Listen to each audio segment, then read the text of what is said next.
Hello दोस्तों, Rama mathematics classes में आपका स्वागत है।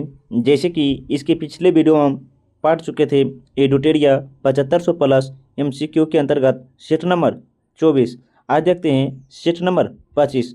यहाँ से जितने भी महत्वपूर्ण प्रश्न एवं तथ्य बनते हैं हम वह सभी आपको करवाएंगे। बस आप इसे ध्यानपूर्वक देखिएगा और समझिएगा, और जो भी आपको महत्वपूर्ण पॉइंट लगे आप उसे अपने कॉपी पर नोट कर लीजिएगा, ताकि अगर यहाँ से प्रश्न बने तो एग्जाम हॉल में छूटने की संभावना बहुत ही कम बने। आइए बिना समय लेते हुए सीधे आते अपने क्वेश्चन पर। देखिएगा, थोड़ा सा जूम कर देते हैं ताकि आपको अच्छा से दिख सके। देखिएगा क्वेश्चन नंबर कितना होगा, तो एक देखिए क्या तो देखिएगा, ताम्रपाषाण काल में महाराष्ट्र के लोग मृतकों को घर के फर्श के नीचे किस तरह दफनाते थे। किस तरह दफनाते थे, याद रखिएगा। मृत का अर्थ होता है मृत्यु, अर्थात जो मरते थे उसे किस तरह दफनाते थे, तो उत्तर से दक्षिण को, उत्तर से दक्षिण को, ऑप्शन नंबर ए होगा। देखिएगा कुछ इससे संबंधित ही महत्वपूर्ण तथ्य। लेकिन पूछेंगे ताम्रपाषाण काल का जो काल माना जाता है कितना, तो 2500 से कितना, 2500 से, याद रखिएगा 700 BC माना जाता है। 2500 से 700 BC माना जाता है। आप इसे ध्यान से याद रखिएगा। ताम्रपाषाण काल को ही पत्थर, तांबा और पत्थर का चरण माना जाता है। तांबा और क्या बोले हैं, पत्थर का चरण माना जाता है किसे, तो ताम्रपाषाण काल को। आप इसे ध्यान से याद रखिएगा। इसके अलावा जो है पत्थर का औजार इस्तेमाल हुआ था। पत्थर का औजार इस्तेमाल होता किस काल में, तो ताम्रपाषाण के काल में ही हुआ था। इसके अलावा ताम्रपाषाण काल जो है मेहरगढ़ के, पाकिस्तान में नील नदी की घाटी से साक्ष्य मिला है। मेहरगढ़ के ताम्रपाषाण काल का जो साक्ष्य मिला है, मेहरगढ़, मेहरगढ़ कहाँ पड़ता है, तो याद रखिएगा मेहरगढ़ पाकिस्तान में है। यहाँ से नील नदी घाटी से जो है ताम्रपाषाण का साक्ष्य मिला है। यहाँ पे इसे ध्यान से याद रखिएगा। देखिएगा क्वेश्चन नंबर कितना, तो दूसरा, विंध्य क्षेत्र के किस शिवालय में सर्वाधिक मानव कंकाल प्राप्त हैं, तो याद रखिएगा इसमें जो है ऑप्शन नंबर के है बी, क्या तो बी घाघरिया है, क्या तो घाघरिया है, ऑप्शन नंबर बी होगा। पूछेंगे विंध्य क्षेत्र के किस शिवालय में सर्वाधिक मानव कंकाल मिले हैं, तो घाघरिया में मिला, ऑप्शन नंबर बी होगा। आप इसे ध्यान से याद रखिएगा। क्वेश्चन नंबर देखिएगा तीसरा क्या है, तो देखिएगा तीसरा, निम्नलिखित में से किस विदुषी ने वाद विवाद में अजय याज्ञवल्क्य को चुनौती दी थी। यज्ञ क्या, तो अजय याज्ञवल्क्य को चुनौती दी थी, तो गार्गी को। किसको दिया, तो गार्गी को, ऑप्शन नंबर डी होगा, ऑप्शन नंबर डी। देखिएगा क्वेश्चन नंबर चौथा क्या, तो क्वेश्चन नंबर चौथा जो है, चोल अभिलेखों में भूमि की विभिन्न श्रेणियों का उल्लेख किया गया है। चोल अभिलेखों में भूमि की विभिन्न श्रेणियों का उल्लेख किया गया है, तो किसमें, तो देखिएगा इसका जो होगा क्वेश्चन नंबर 4 का जो होगा, तो याद रखिएगा क्वेश्चन नंबर 4 का जो है, पहले देख लीजिएगा, ब्राह्मण मंदिरों के उपहार में दी गई भूमि थी, ये गलत है। साल भोग ब्राह्मणों को उपहार में दी गई भूमि, ये भी गलत है। क्या, तो पल्ली छंदम जो जैन स्थलों को दान, ये सही है। तो केवल 3 होगा, option number B, option number B. अब देखिएगा चोल काल में जो भूमि से संबंधित तथ्य, तब पूछेंगे ब्राह्मण को, क्या ब्राह्मण को दिए जाने वाला जो है ब्राह्मण दान था, ब्राह्मण दान था। आप इसे ध्यान से याद रखिएगा। इसके अलावा जो है बेलन गवई, क्या बोले हैं, बेलन गवई जो है गैर ब्राह्मणों से लिया जाता था। बेलम गवई गैर ब्राह्मणों से कर लिया जाता था। साल भोग जो था विद्यालय को देते थे। साल भोग किसे देते, तो विद्यालय को। साल भोग किसे देते, तो विद्यालय को देते थे। हम जो भी बोल रहे हैं आप उसे अपनी कॉपी पर नोट करते चलिएगा। इसके अलावा हम देवदान, क्या बोले हैं, देवदान किसे दान करते थे, तो मंदिरों को। देवदान किसे, तो मंदिरों को। आप इसे ध्यान से याद रखिएगा। इसके अलावा एक है पल्ली छंदम, क्या, तो पल्ली छंदम आप जाते हैं जैन धर्म, पल्ली छंदम क्या, तो जैन धर्म को दान करते थे। तो इसका ऑप्शन नंबर क्या होगा, तो बी, केवल 3। क्वेश्चन नंबर देखिएगा 5वां क्या है, तो दिल्ली में पुराना किला के सामने खैरुल मंजिल नामक मस्जिद का निर्माण किसने करवाया था, किसने करवाया था, तो याद रखिएगा इसका जो निर्माण करवाया था क्या, तो महाम अंगा, ऑप्शन नंबर डी होगा, महाम अंगा करवाया था। दोबारा पढ़ देते हैं, बहुत ही महत्वपूर्ण क्वेश्चन बन सकता है। दिल्ली में पुराना किला के सामने खैरुल मंजिल नामक मस्जिद का निर्माण किसने करवाया था? तो क्या तो महाअंग था। ऑप्शन नंबर डी होगा। क्वेश्चन नंबर देखिएगा छठा, क्या तो छठा देखिएगा, टोडरमल को निम्नलिखित में से किस नाम से भी जाना जाता है? टोडरमल को किस नाम से भी जाना जाता है? तो याद रखिएगा मुशरिफ ए दीवान ऑप्शन नंबर डी होगा। ऑप्शन नंबर डी, आप इसे ध्यान से याद रखिएगा। टोडरमल जो था भूमि माप और दहसाना प्रणाली के लिए जाने जाते थे। कौन? तो टोडरमल, आप इसे ध्यान से याद रखिएगा। क्वेश्चन नंबर देखिएगा सातवां, क्या तो क्वेश्चन नंबर सातवां देखिएगा, भारतीय इतिहास में अब क्या तो अबुल हामिद लाहौरी कौन था? भारतीय इतिहास में अबुल हामिद लाहौरी कौन था? तो इसका जो होगा शाहजहां के शासनकाल में एक आधिकारिक इतिहासकार था। ऑप्शन नंबर बी होगा। ऑप्शन नंबर बी होगा। क्वेश्चन नंबर देखिएगा आठवां, क्या तो हम बहुत बड़ी भूल कर दिए यदि हम बिहार की जनता और उनके मंत्रिमंडल को लीग के नेताओं के हिंसक और अभ्यास आक्रमणों के आगे छोड़ दे। तो वर्ष 1946 में उपयुक्त कथनों में से किसने कहा था? किसने कहा था? तो याद रखिएगा सरदार वल्लभ भाई पटेल ने कहा था। सरदार वल्लभ भाई पटेल ने कहा था। ऑप्शन नंबर बी होगा। क्वेश्चन नंबर 10 देखिएगा, 1905 में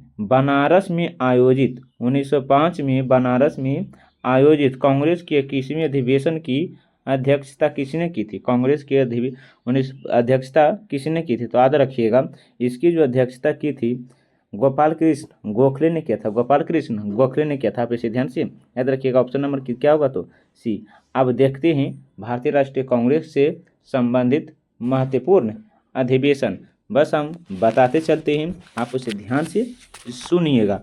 पहला हम पूछेंगे, आते हैं पहले हम भारतीय राष्ट्रीय कांग्रेस से। देखिएगा पूछेंगे भारतीय राष्ट्रीय कांग्रेस की स्थापना कब हुआ है? भारतीय राष्ट्रीय कांग्रेस की स्थापना कब हुआ है? तो बोलिएगा 28 दिसंबर 1885 को। 28 दिसंबर 1885 को हुआ था। आप इसे ध्यान से याद रखिएगा। इसके जो अलावा है भारतीय राष्ट्रीय कांग्रेस के समय वायसराय कौन थे?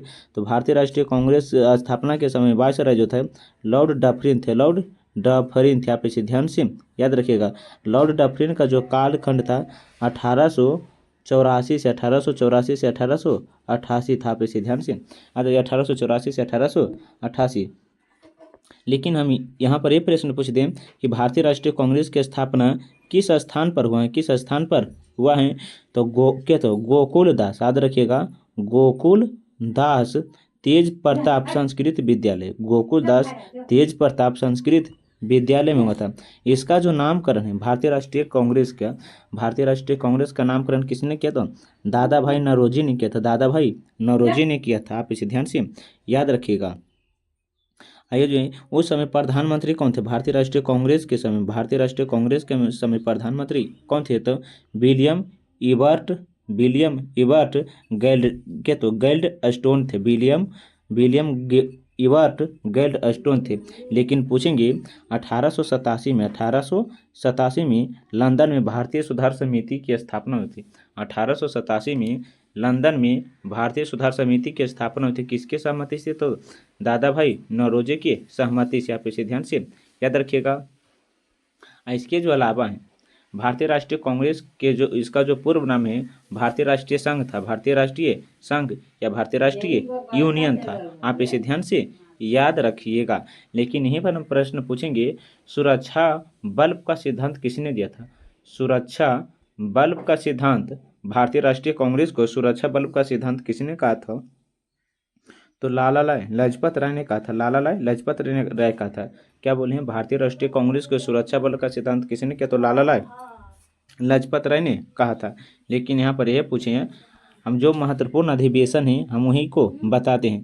लेकिन पूछेंगे महिला द्वारा किया गया पहला अधिवेशन देख लेते हैं। महिला द्वारा किया गया अधिवेशन, क्योंकि यहाँ से प्रश्न ज़्यादा पूछते हैं।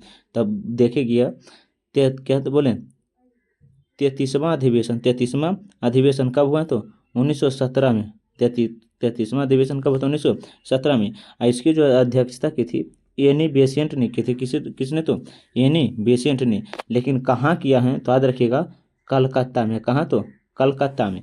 लेकिन पूछेंगे 40वां अधिवेशन कब हुआ है? तो 1925 में हुआ था। 40वां अधिवेशन 1925 में हुआ था। किसने किया था? सरोजिनी नायडू ने। सरोजिनी नायडू ने। ये भी कहाँ? तो क्या? तो कलकत्ता में। लेकिन पूछेंगे 49वां अधिवेशन नेल्ली सेन गुप्ता ने किए थे। नेल्ली सेन, क्या बोले हम? नेल्ली सेन गुप्ता ने किया था। नेल्ली सेन गुप्ता ने किया था। आप इसे ध्यान से याद रखिएगा। लेकिन पूछेंगे नेल्ली सेन गुप्ता ने जो थी क्या था?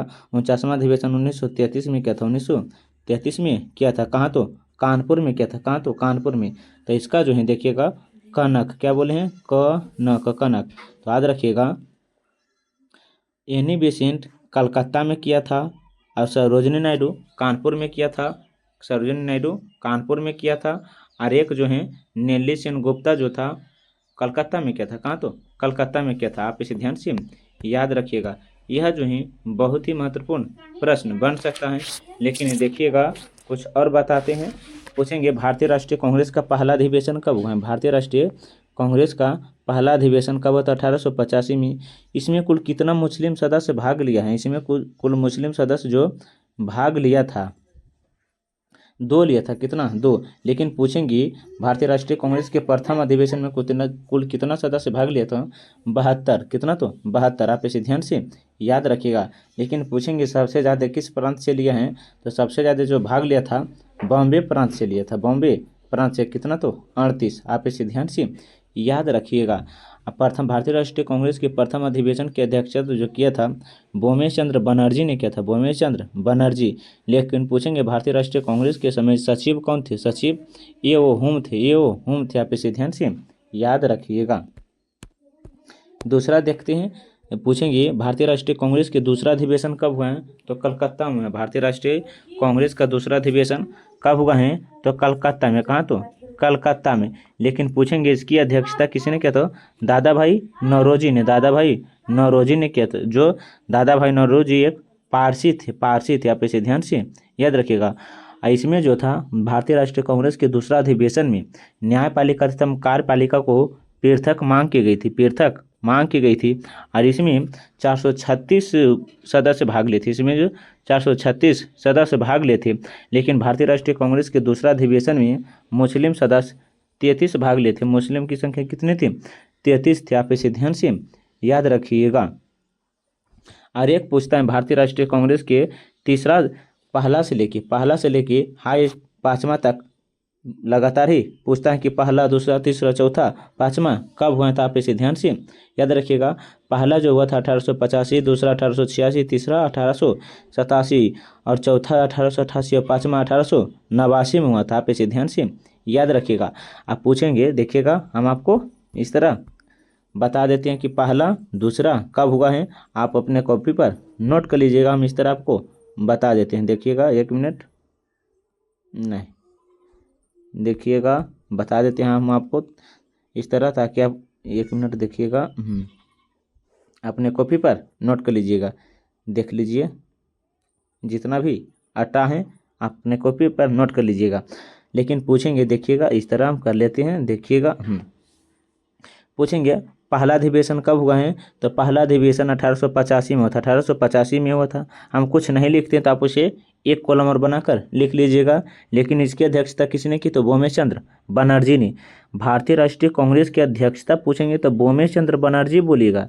लेकिन भारतीय राष्ट्रीय कांग्रेस के प्रथम सचिव कौन थे? तो ए.ओ. हुम थे। ए.ओ. हुम थे। आप इसे ध्यान से याद रखिएगा। इसमें कुल 72 सदस्य भाग लिए थे। कितना? तो 72, जिसमें से 2 मुस्लिम थे। 2 मुस्लिम थे। लेकिन पूछेंगे सबसे ज़्यादा कहाँ से लिए? तो बताए थे बॉम्बे प्रांत से। कितना? तो 38। लेकिन पूछेंगे दूसरा अधिवेशन कब हुआ था? 1886। ये अधिवेशन कहाँ? तो कलकत्ता में। ये अधिवेशन वहाँ तो कलकत्ता में। और इसकी अध्यक्षता किसने किया था? इसकी अध्यक्षता किसने किया था? तो दादा भाई नौरोजी ने किया था। दादा भाई नौरोजी जो एक पारसी धर्म के थे। पारसी धर्म के थे। इसमें कुल 436 सदस्य थे। 436, जिसमें से 33 मुस्लिम थे। 33 क्या? तो मुस्लिम थे। लेकिन पूछेंगे तीसरा अधिवेशन कब हुआ था? 1887 में। 1887 में। कहाँ? तो मद्रास में हुआ था। मद्रास में। और इसका जो अध्यक्षता किया था बदरुद्दीन तैयब जी किया था। बदरुद्दीन तैयब जी किया था, प्रथम प्रथम मुस्लिम सदस्य थे। आप इसे ध्यान से याद रखिएगा। लेकिन पूछेंगे चौथा कब हुआ है, तो चौथा बताइएगा 1888। चौथा कब बोले तो 1888। कहाँ तो इलाहाबाद में होता है, इलाहाबाद में जॉर्ज यूले के काल में, जॉर्ज यूले के काल में जो अंग्रेज थे, जॉर्ज यूले कौन तो अंग्रेज थे। आप इसे ध्यान से याद रखिएगा। और जो पाँचवा हुआ था 1889 में, कहाँ तो बम्बई में था, बम्बई में विलियम बेडरवन के काल में, विलियम बेडरवन के काल में हुआ था। आप इसे ध्यान से याद रखिएगा, क्योंकि यहाँ से प्रश्न बनेगा तो यहाँ से छूटने की संभावना बहुत ही कम बनेगा। लेकिन यहाँ में भारतीय राष्ट्रीय कांग्रेस के अधिवेशन में कुछ और महत्वपूर्ण देखते हैं जो बार बार पूछा जाता है, बस आप इसे ध्यान से याद रखिएगा। एक बोले हैं कानपुर, क्या है कानपुर, हम पढ़ लेते हैं जहाँ से सबसे ज़्यादा प्रश्न पूछता है। तो देखिएगा कानपुर अधिवेशन कब हुआ है, तो कानपुर अधिवेशन वर्ष 1924 में हुआ था, वर्ष 1924 में हुआ था। इसमें कुल 4 सदस्य भाग लिए थे, 4 सदस्य का नाम पूछता है, तो आप इसे ध्यान से याद रखिएगा। कानपुर में कुल 4 सदस्य भाग लिए था। एक था राम प्रसाद, कौन था, एक राम प्रसाद था आप इसे, और दूसरा योगेश चंद्र था, दूसरा कौन थे योगेश चंद्र था, और तीसरा सचिंद्रनाथ था, तीसरा कौन थे सचिंद्रनाथ था, और चौथा जो थे चंद्रशेखर आज़ाद थे, चौथा कौन थे चंद्रशेखर आज़ाद से। आप इसे ध्यान से याद रखिएगा। और एक पूछता है क्या, तो 1928 का अधिवेशन कब हुआ था, कहाँ था दिल्ली में, 1928 का अधिवेशन कहाँ था दिल्ली में होता। आप इसे ध्यान से याद रखिएगा। चंद्रशेखर आज़ाद प्रमुख थे, चंद्रशेखर आज़ाद इसका प्रमुख थे। लेकिन पूछेंगे काकोरी कांड के नेता, काकोरी कांड के भी नेता थे, काकोरी कांड के भी नेता जो यूपी के सहारनपुर में हुआ था, जो 9 सदस्य के द्वारा हुआ था। लेकिन चंद्रशेखर आज़ाद भगत सिंह, भगवती चरण बोहर, जयदेव कपूर और शिवा वर्मा को ही प्रमुख बनाए थे, अर्थात अपने सदस्य के अंतर्गत। आप इसे ध्यान से याद रखिएगा। इसके अलावा पूछेंगे कि गया अधिवेशन कब हुआ है, गया अधिवेशन कब हुआ है, तो आप जानते ही होंगे कि 1922 में हुआ है। और बांकीपुर अधिवेशन कब हुआ है, तो 1912 में हुआ है। बांकीपुर अधिवेशन कब हुआ, तो 1912 में हुआ है। आप ये सभी जानते ही होंगे। लेकिन आप बताइएगा, हम कुछ प्रश्न यहाँ पर पूछते हैं, देखिएगा। बांकीपुर क्या बोले हैं, बांकीपुर और गया अधिवेशन, बांकीपुर और गया अधिवेशन और बेलगांव अधिवेशन की अध्यक्षता किसने किया है। आप ये 3 का जवाब कमेंट में बताइएगा। आइए आगे बढ़ते हैं, और आगे आएगा अधिवेशन तो उसमें हम डिटेल करेंगे। देखिएगा कितना होगा, तो क्वेश्चन नंबर 1 मिनट देखिएगा, क्वेश्चन नंबर देखिएगा 10, क्या तो क्वेश्चन नंबर 10 देखिएगा। क्वेश्चन नंबर 10 जो है, किस तिथि को मध्यरात्रि को रावी नदी के तट पर जवाहरलाल नेहरू ने नया तिरंगा झंडा फहराया तथा स्वतंत्रता की घोषणा की, तो आप इसे ध्यान से याद रखिएगा। 10 का जो होगा ऑप्शन नंबर सी, 31 दिसंबर 1929 को, 31 दिसंबर 1929 को ऑप्शन नंबर सी होगा। लाहौर अधिवेशन के दौरान जो हुआ, लाहौर अधिवेशन जो हुआ था 1929 में होता, 1929 में हुआ था। इसकी अध्यक्षता पंडित जवाहरलाल नेहरू ने किया था। आप इसे ध्यान से याद रखिएगा। क्वेश्चन नंबर देखिएगा 11, क्या है क्वेश्चन नंबर 11 देखिएगा। 1857 के विद्रोह के समय पटना का डिवीजन कमीशन कौन था। 1857 के विद्रोह के समय पटना का डिवीजन कमीशन कौन था, तो याद रखिएगा।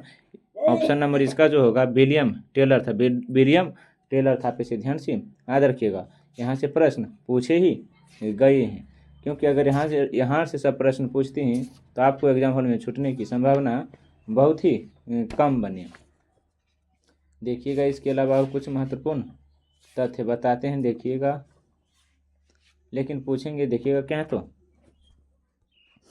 1857 से संबंधित हम कुछ प्रश्न पूछते हैं, आप उसका जवाब कमेंट में बताइएगा।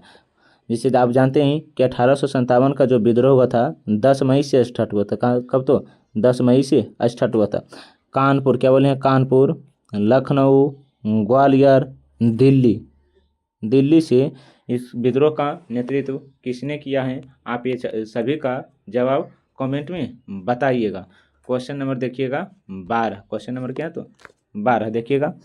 बिहार में 1835 में पहला जिला स्कूल कहाँ खोला गया, पहला जिला स्कूल कहाँ खोला गया, तो आप ध्यान से याद रखिएगा। पटना में खोला गया। कहाँ? तो पटना में खोला गया था। क्वेश्चन नंबर 13 देखिएगा, 1 मिनट देखिएगा। क्वेश्चन नंबर 13 क्या है? तो क्वेश्चन नंबर 13 जो है देखिएगा, भारत का पहला इंडियन बायोडीजल टाटा सेंटर कहाँ स्थापित? भारत का पहला इंडियन बायोडीजल टाटा सेंटर कहाँ स्थापित किया गया था? तो 13 जो होगा ऑप्शन नंबर सी, हरियाणा में। कहाँ? तो हरियाणा में स्थापित किया गया था, हरियाणा में। क्वेश्चन नंबर 14 देखिएगा। क्वेश्चन नंबर 14, बिहार में गांधी जी द्वारा पहला स्कूल का स्थापना कहाँ की? पहला स्कूल का स्थापना कहाँ किया गया था? आप ध्यान से याद रखिए। तो 14 का होगा ये बड़हरवा लखन सेन गाँव में, बड़हरवा लखन सेन गाँव में हुआ था। आप इसे ध्यान से याद रखिएगा, बड़हरवा लखन सेन गाँव में हुआ था। लेकिन यहाँ पर पूछेंगे गांधी जी जो थे बिहार विद्यापीठ का भी उद्घाटन किया था। बिहार विद्यापीठ का उद्घाटन कब किया था? 1921 में। 1921 में। आप इसे ध्यान से याद रखिएगा। क्वेश्चन नंबर देखिएगा कि कितना होगा? तो 15। क्वेश्चन नंबर 15 देखिएगा क्या है? प्रत्यक्ष निर्वाचन किसे कहते हैं? प्रत्यक्ष निर्वाचन किसे कहते हैं? तो क्वेश्चन नंबर 15 जो होगा सी है, जनता द्वारा प्रतिनिधित्व चुना। जनता द्वारा प्रतिनिधित्व चुनना। क्वेश्चन नंबर देखिएगा 16 क्या है? तो देखिएगा, राज्य निर्वाचन आयुक्त का दर्जा किसके समक्ष होता है? राज्य निर्वाचन आयुक्त का दर्जा किसके समक्ष होता है? तो 16 का जो होगा ऑप्शन नंबर सी होगा, उच्च न्यायालय के न्यायाधीश। उच्च न्यायालय के न्यायाधीश, option number C. Question number 17 देखिएगा, निम्नलिखित में से कौन राज्य सूचना आयोग के मुख्य एवं अन्य सूचना आयुक्त को कदाचार एवं अक्षमता के आधार पर हटा सकता है? तो इसका जो होगा राज्यपाल होगा, ऑप्शन नंबर बी। निम्नलिखित में से कौन सा राज्य सूचना आयोग के मुख्यता एवं अन्य सूचना आयुक्त को कदाचार एवं अक्षमता के आधार पर हटा सकता है? तो ऑप्शन नंबर बी कौन होगा? तो राज्यपाल होगा।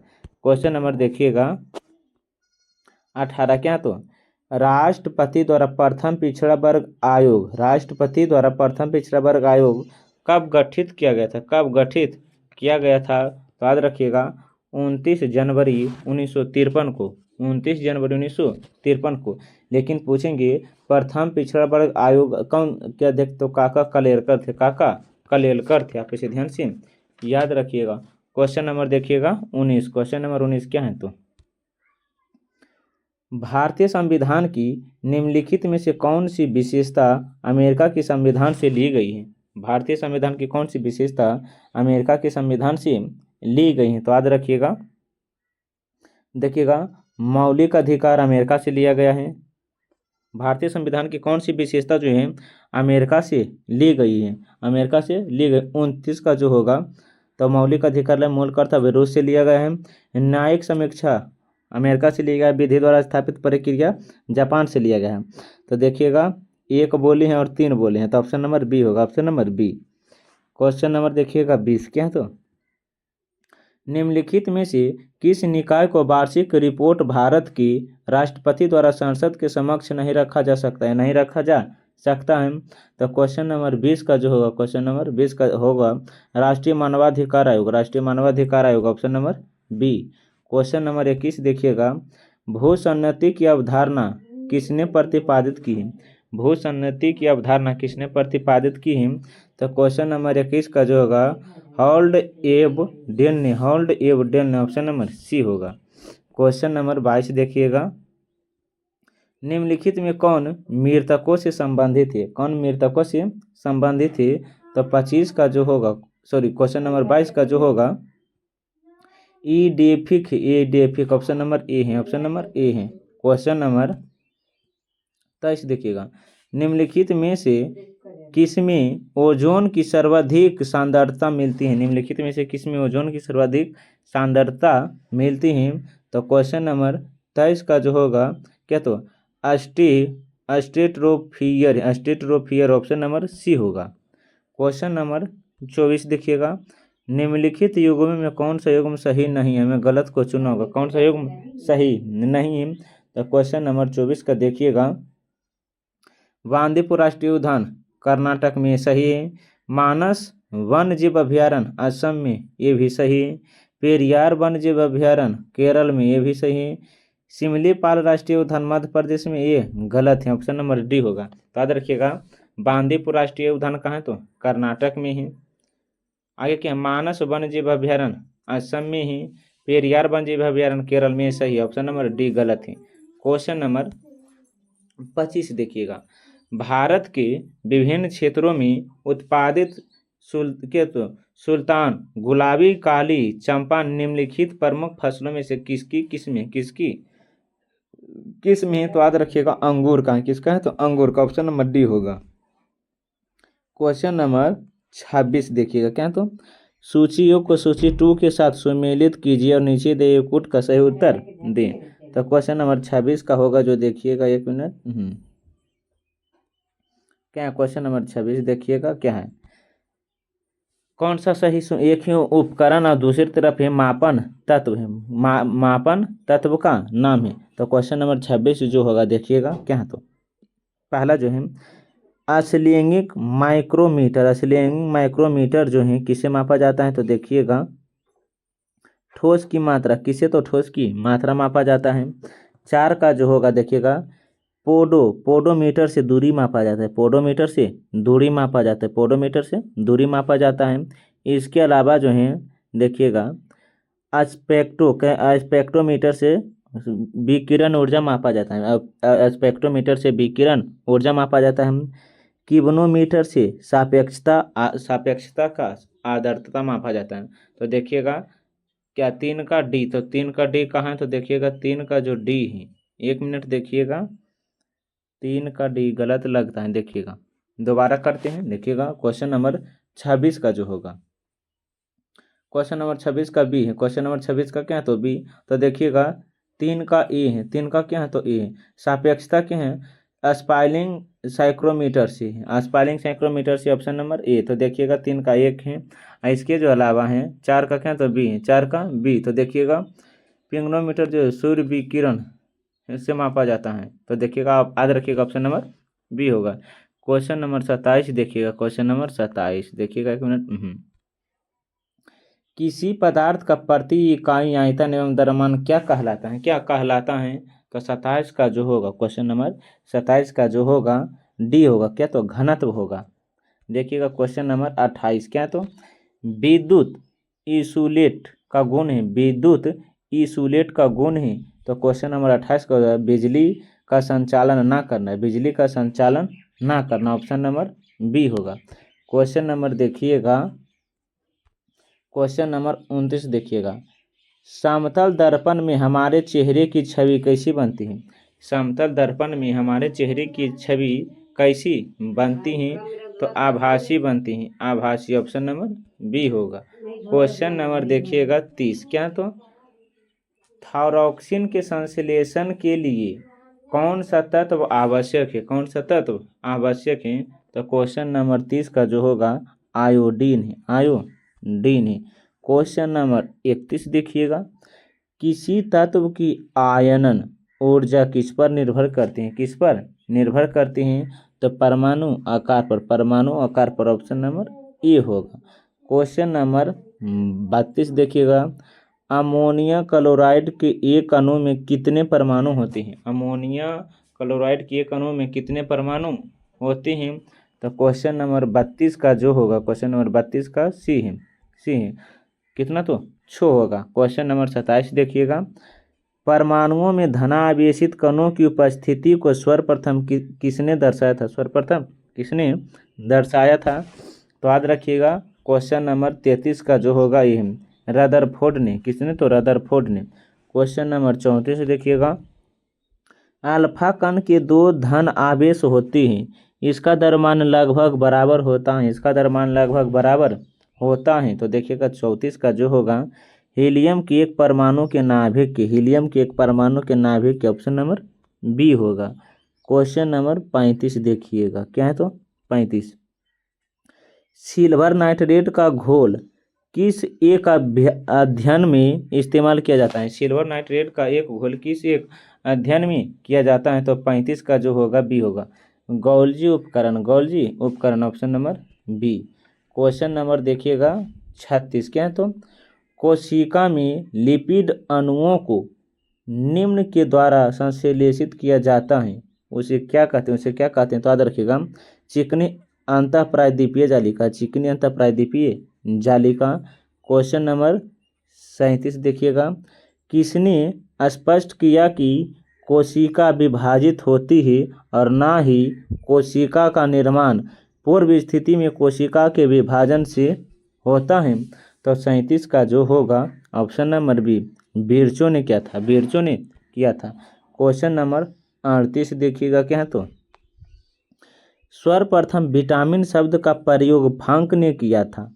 तो याद रखिएगा यहाँ से प्रश्न ये भी पूछ सकता है कि सर्वप्रथम विटामिन शब्द का प्रयोग किसने किया, तो फंक ने किया था। जबकि विटामिन सिद्धांत एवं उसकी भूमिका की खोज किसने किया था, उसकी भूमिका का खोज किसने किया था? तो याद रखिएगा एन.आई. लुलिन द्वारा ऑप्शन नंबर ए होगा। क्वेश्चन नंबर 39 देखिएगा, क्या तो निम्न में से नवीकरण योग्य साधन नहीं है, तो 39 का ए है, थोरियम है। क्वेश्चन नंबर देखिएगा 40, क्या तो एक एंजाइम की उपस्थिति के कारण HIV अपना आकार अक्सर बदल देता है, किसमें? तो रिवर्स ट्रांसक्रिप्टेस में ऑप्शन नंबर डी होगा। क्वेश्चन नंबर 41 देखिएगा निम्न में से किसके हृदय में क्या तो शिरायुक्त होता है, तो 41 का जो होगा ऑप्शन नंबर सी, मत्स्य के रूप में। क्वेश्चन नंबर देखिएगा 42 किसी व्यक्ति के पाचन तंत्र की जांच करने के लिए किस यंत्र का प्रयोग किया जाता है? तो एंडोस्कोपी। क्या बोले हैं, किसी व्यक्ति को पाचन तंत्र की जांच के लिए किस यंत्र का प्रयोग, तो endoscopy option number B. Question number 43 देखिएगा ब्रह्मकर्ण का कठोर लचीला भाग किसका बना होता है? तो उपास्थि का बना होता है, ऑप्शन नंबर सी होगा। क्वेश्चन नंबर 44 देखिएगा निम्न में से किस एक के द्वारा पहली बार उच्च उपज किस्म के बीज विकसित किए गए हैं? तो क्वेश्चन नंबर 44 का जो होगा ऑप्शन नंबर सी होगा, मैक्सिको। क्या होगा तो मैक्सिको। क्वेश्चन नंबर 45 देखिएगा सिक्योरिटी पेपर मिल कहाँ है? सिक्योरिटी पेपर मिल कहाँ स्थापित की गई है? तो याद रखिएगा होशंगाबाद में ऑप्शन नंबर सी होगा। क्वेश्चन नंबर 46 देखिएगा शेक्सपियर की रचना मिड समर नाइटम ड्रीम क्या है? तो याद रखिएगा 46 का जो होगा कॉमेडी है। क्या तो कॉमेडी है। शेक्सपियर की रचना मिड समर नाइट ड्रीम क्या तो कॉमेडी है। क्वेश्चन नंबर 47 देखिएगा, क्या तो बैंगा जनजाति मुख्यतः निम्न में से किस राज्य में पाई जाती है? बैंगा जनजाति किस राज्य में पाई जाती है? तो मध्य प्रदेश में पाई जाती है। बैंगा जनजाति कहाँ? तो मध्य प्रदेश में पाई जाती है। क्वेश्चन नंबर 48 देखिएगा टाइफाइड के बारे में निम्नलिखित में से कौन सा कथन सही नहीं है? टाइफाइड के बारे में? तो देखिएगा टाइफाइड का गठन 1987 में हुआ है, ये सही है। टाइफाइड के गठन 1987 में हुआ था, ये सही है। इनका गठन जनजाति कार्य मंत्रालय के तत्वावधान में राष्ट्रीय नोएड एजेंसी के रूप में किया गया था, ये भी सही है। इसका मुख्य उद्देश्य ज्ञान उपकरण एवं सूचना के साथ जनजाति लोगों को सशक्तिकरण एवं क्षमता का निर्माण करना, ये भी सही है। इनमें से कौन कार्यों की शुरुआत 1999 में मुंबई में मुख्य रूप से, ये गलत है। तो क्वेश्चन नंबर 48 का डी होगा। देखिएगा क्वेश्चन नंबर 49 अब क्या है, देखिएगा 1 मिनट। क्या तो वीर शैव मत की स्थापना किसने की है? तो वासवन्ना ने की थी, ऑप्शन नंबर बी होगा। क्वेश्चन नंबर 50 देखिएगा विश्व बैंक समूह 5 अंतर्राष्ट्रीय संगठनों का एक विस्तारित परिवार है इनमें से कौन सही है? तो देखिएगा यह जो होगा अंतर्राष्ट्रीय मुद्रा कोष ये गलत है, अंतर्राष्ट्रीय विकास संघ ये सही है, IDA सही है। इसके जो अलावा है बहुपक्षीय निवेश गारंटी एजेंसी ये भी सही है, ये भी क्या तो सही है। निवेश विवादों को निपटने के लिए अंतर्राष्ट्रीय केंद्र ये भी सही है। 2, 3, 4 ऑप्शन नंबर डी होगा, आप इसे ध्यान से याद रखिएगा। आइए देखते हैं कुछ महत्वपूर्ण तथ्य जो हो जैन धर्म से संबंधित हो। देखिएगा यहाँ पर क्या है, जैन धर्म के संस्थापक कौन है? तो ऋषभ देव हैं। जैन धर्म के संस्थापक कौन है? तो ऋषभ देव हैं। लेकिन पूछेंगे जैन धर्म के वास्तविक संस्थापक कौन है? वास्तविक संस्थापक कौन है? तो भगवान महावीर हैं। भगवान महावीर हैं जैन धर्म के संस्थापक जो हैं ऋषभ देव हैं। इसका प्रतीक चिन्ह जो है ये जो है जैन धर्म के प्रथम तीर्थंकर कौन? तो प्रथम। लेकिन जैन धर्म में कुल कितने? तो 24 तीर्थंकर हुए, 24 तीर्थंकर हुए हैं। यहाँ पे ध्यान से याद रखिएगा। देखिएगा जैन धर्म के 22वें और 23वें तीर्थंकर क्रमशः आर्यष्टनेमी और पारसवनाथ हैं। जैन धर्म के 22वें तीर्थंकर आर्यष्टनेमी हैं और 23वें तीर्थंकर पारसवनाथ हैं, जबकि जैन धर्म के 24वें तीर्थंकर भगवान महावीर है। भगवान महावीर स्वामी जैन धर्म के 24वें तीर्थंकर एवं अंतिम तीर्थंकर माने जाते हैं। आप इसे ध्यान से याद रखिएगा। भगवान महावीर का जो जन्म हुआ था 540 ईसा पूर्व में हुआ था, 540 ईसा पूर्व में हुआ था। आप इसे ध्यान से याद रखिएगा। आप जानते हैं तो बताइए भगवान महावीर का निधन कब हुआ है और कितने वर्ष की अवस्था में? आप इसका जवाब कमेंट में बताइएगा। आगे क्या? तो देखिएगा महावीर स्वामी का जन्म 540 में पूर्व कुंडल ग्राम वैशाली में हुआ था। कुंडल ग्राम वैशाली में। भगवान महावीर स्वामी की मृत्यु 468 में पावापुरी नालंदा में होता। पावापुरी नालंदा में होता। आप इसे ध्यान से याद रखिएगा। भगवान महावीर के बचपन का नाम वर्धमान है। भगवान महावीर के बचपन का नाम क्या? तो वर्धमान है। देखिएगा 30 वर्ष की आयु में सन्यासी जीवन को स्वीकार किया। 12 वर्ष की कठिन तपस्या के उपरांत ऋचुपालिका नदी के किनारे साल वृक्ष के नीचे ज्ञान की प्राप्ति हुई है। महावीर ने अपने शिष्य को 11 गणधरों में विभाजित किया। महावीर पूर्वजन्म एवं कर्मवाद में विश्वास रखते हैं। पूर्वजन्म कर्मवाद में विश्वास रखते हैं। स्यादवाद और अनेकतावाद संबंधित हैं तो कौन से धर्म से? तो जैन धर्म से संबंधित। आप इसे ध्यान से याद रखिएगा। इसके जो अलावा हैं जैन धर्म के प्रथम जैन भिक्षुनी चंपा थे। प्रथम जैन भिक्षुनी कौन थे? तो चंपा थे। जबकि महावीर के प्रथम अनुयायी कौन थे? उनके दामाद जमाली थे। प्रथम जैन भिक्षुनी चंपा, प्रथम भगवान महावीर के प्रथम अनुयायी कौन थे? तो जमाली थे। लेकिन प्रथम जैन भिक्षुनी जो देता है कहीं कहीं उसके मौसी प्रजापति गौतमी देता। आप इसे ध्यान से याद रखिएगा। इसके अलावा पूछेंगे जैन संगीति कुल कितने? तो जैन संगीति कुल 2 हुए थे। जैन ये एक तरफ है संगीति, दूसरी तरफ है वर्ष, तीसरी तरफ है स्थल और उसके बाद है अध्यक्ष। तो देखिएगा प्रथम जैन संगीति 300 ईसा पूर्व में हुआ था। कहाँ? तो पाटलिपुत्र में। इसकी अध्यक्षता स्थूलभद्र ने किया था। द्वितीय बौद्ध संगीति 512 में हुआ था वल्लभी गुजरात में। इसकी अध्यक्षता क्षमा सरवन ने की थी। लेकिन पूछेंगे किसके काल में? तो याद रखिएगा दोनों बौद्ध संगीतों जो हुआ था चंद्रगुप्त मौर्य के शासनकाल में होता। चंद्रगुप्त मौर्य के शासनकाल में होता दोनों बौद्ध संगीत। आप इसे ध्यान से याद रखिएगा। अब हम एक प्रश्न पूछते हैं, आप इसका जवाब कमेंट में बताइएगा।